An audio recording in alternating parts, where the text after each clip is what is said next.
मीरा भाईंदर महानगरपालिकेच्या वतीने आयोजित महापौर दिनाला नागरिकांचा उत्स्फूर्त प्रतिसाद मिळाला।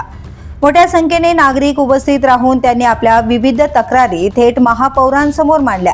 नागरिकांच्या समस्या जाणून घेण्यासाठी दर महिन्याच्या पहिल्या सोमवारी लोकशाही दिन आयोजित केला जातो।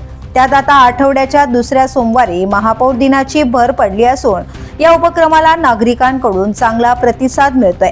यावेळी पाणी पुरवठा, स्वच्छता, रस्ते, अतिक्रमण, मालमत्ता, कर, आरोग्य आणि इतर नागरी सुविधांशी संबंधित अनेक तक्रारी महापौरांसमोर मांडण्यात आल्या। महापौर डिंपल मेहता यांनी स्वतः नागरिकांना भेटून त्यांच्या समस्या ऐकून घेतल्या। महापौर थेट संवाद साधत असल्यामुळे कार्यक्रमाच्या वेळी मोठी गर्दी झाल्याचंही दिसून आलं। प्राप्त तक्रारींमध्ये अनधिकृत बांधकामांच्या तक्रारींचा सर्वाधिक भरणा होता। पत्र शेडमध्ये सुरू असलेल्या बांधकामांबाबत संबंधित अधिकाऱ्यांना तातडीने उपस्थित राहण्याचे निर्देश देण्यात आले। तसेच सर्व तक्रारी तात्काळ मार्गी लावाव्यात असे स्पष्ट आदेश महापौरांनी अधिकाऱ्यांना दिले। याशिवाय दिलेल्या निर्देशांची अंमलबजावणी झाली की नाही याचा सविस्तर अहवाल सादर करण्याचे आदेशही देण्यात आले।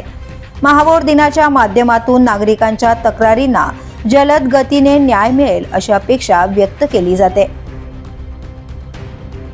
द पोलीस न्यूजसाठी नितीन पाटील, मीरा भाईंदर।